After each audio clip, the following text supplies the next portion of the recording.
Hello বন্ধুরা, welcome to my mini blog. তো তোমরা দেখছো আমাদের এখানে মন্দিরে সাজাচ্ছে, কারণ কালকে শ্রাবণের দ্বিতীয় সোমবার।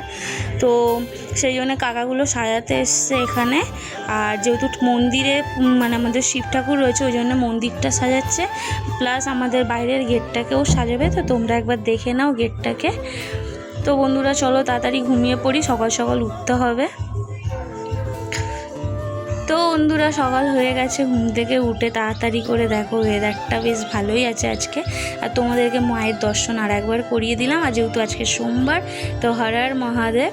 তো চলো বন্ধুরা, এবার যাব মেয়েকে স্কুলে দিতে, কারণ আজকে মেয়ের স্কুল আছে যেহেতু সোমবার। আর অফ ডে করলে হবে না, কারণ কদিন পর ওর অলরেডি কামাই হবে। তো চলো তোমরা তাহলে একটু দেখতে থাকো।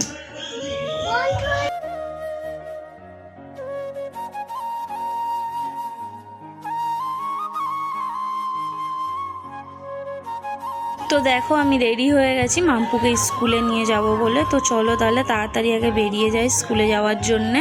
তো যাওয়ার আগে এখানে একটুখানি মিষ্টি নিলাম, কেন আজকে সোমবার, বাইরের জিনিস কিছু খাবো না, তাই জন্য এখানে নিরামিষি কচুরিও নিয়ে নিয়েছিলাম। মেয়ের ছুটি হয়ে গেছে স্কুল থেকে নিয়ে, এবার চলো বাড়ির দিকে রওনা দিই। তো আজকে যেহেতু শ্রাবণের দ্বিতীয় সোমবার, সেই জন্যে সবাই কাঁচের চুড়ি পরেছে, আর আমি পরবো না, এটা তো হতে পারে না।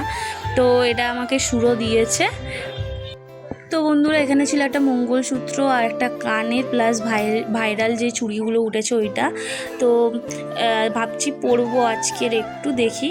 তো চলো তাহলে তাড়াতাড়ি একটু নিচের ঘরে তোমাদেরকে একটা জিনিস দেখায়। বাবা কালকে নতুন সব গাছ কিনে এনেছে, তো সেগুলোই এখানে রাখা হচ্ছে। তো তোমরা একটু দেখো কত সুন্দর লাগছে দেখতে। আর ব্লগটা আজকের মতন এখানেই শেষ করছি। ভিডিওটা ভালো লাগলে লাইক, কমেন্ট, শেয়ার করতে কেউ ভুলবে না।